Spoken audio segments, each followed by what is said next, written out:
Hello, I'm Tim, part of a fish farm hub in Uganda. So I'm on the farm today, which is great because I'm coming to the end of this particular trip, and I feel like I've spent a lot of time in spreadsheets and looking at Word documents and things like that. So nice to be on the farm and just helping Sam. We're coming up with a plan for the ponds. In the previous video you would have seen us collect. Have I got you in shot, Nate? Need to learn how to do this. Okay. See these are the maggots, and we're about to go and feed the fish with those.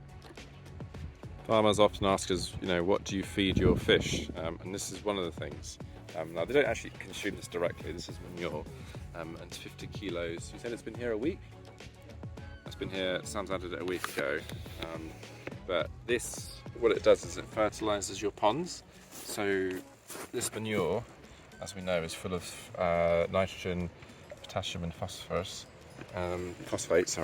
and that will turn eventually the water much greener. So it's a little bit brown at the moment. You've got some reds over there, fish just but essentially what you're getting, so I'm just trying not to slip, you get this much greener colour.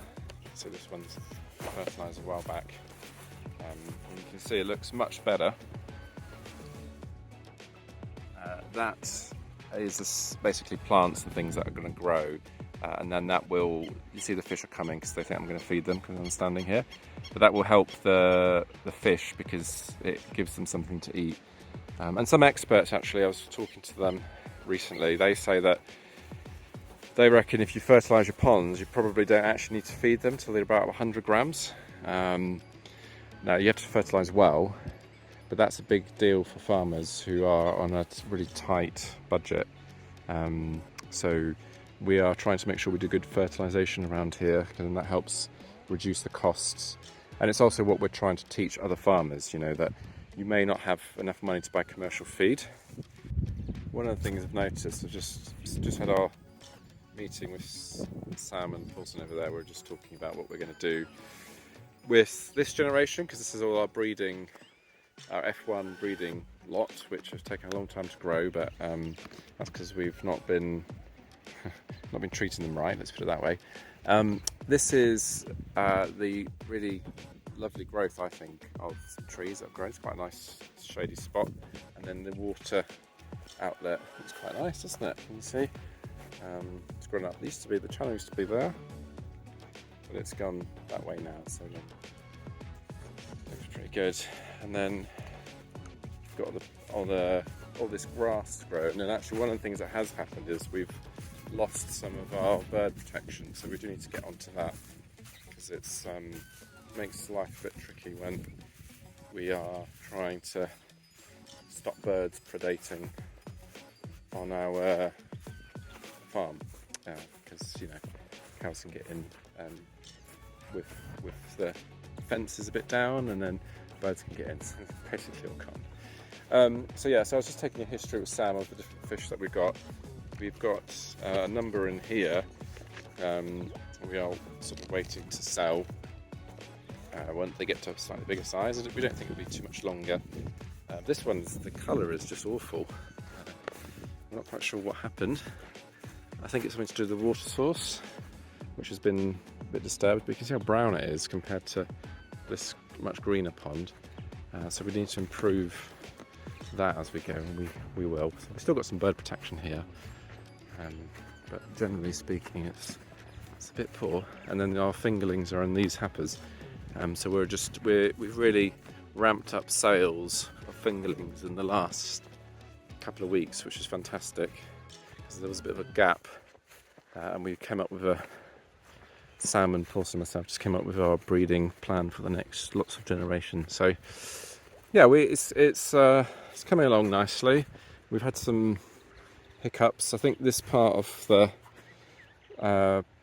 process has been a bit tricky at times. That's mostly to do with some resource and training, and just a bit of misunderstanding along the way.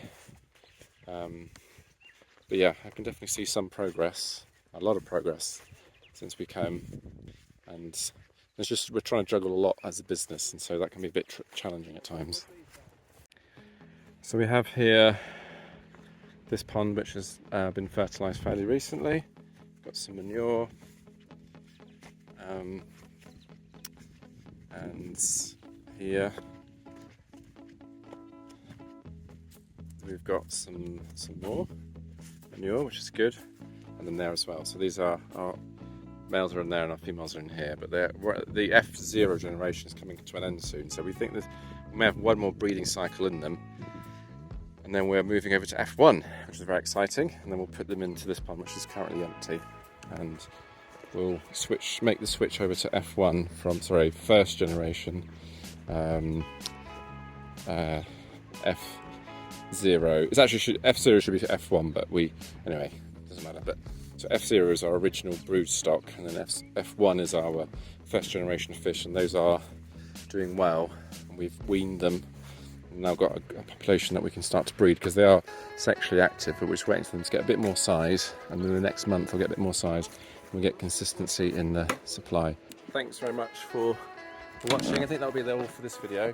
I'm probably not going to come back to the site this trip, which is always a bit sad, and I never spend as much time as I want, but I feel really pleased with the meeting I just had with Sam and Pauson, because I think we've got a grasp of each pond and what's going to happen, and a management plan for each. We've got a plan with the hatchery as well, so yeah, it's exciting. We are definitely coming along in leaps and bounds, and whilst there are challenges, and I hope you don't mind me being totally honest about our challenges, I just think it's good for you to see it's not always smooth sailing, but generally speaking we're doing very well. If you give it enough time. If you look at a week by week, day by day basis, sometimes you're like, oh no, that happened. But actually, if you track over the last years since we started, and months, you can see a lot of progress. So I'm very pleased. So thanks for watching, and I'll see you in the next one.